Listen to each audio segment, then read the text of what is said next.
हा कशी मछली आहे मला पण एवढं माहीत नाही. बाटा मच्छी ना काय बोलतात ना काहीतरी बोलतात. ही मी माझी बहिणीकडून खाऊन आला आहे.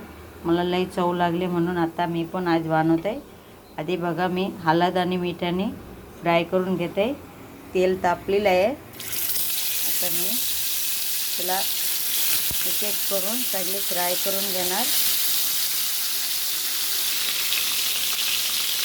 आता बघू शकतो किती चांगले फ्राय होते. मच्छी अजिबात तुटत नाही.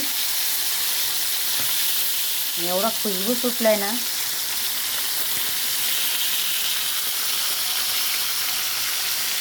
माझी मच्छी फ्राय झालेली आहे.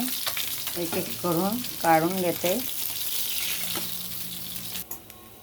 बाकी जो आहे ते पण फ्राय करून घेते.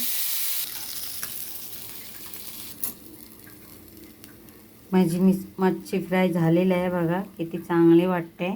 आता ही मच्छी मला आरबी टाकून बनवायची.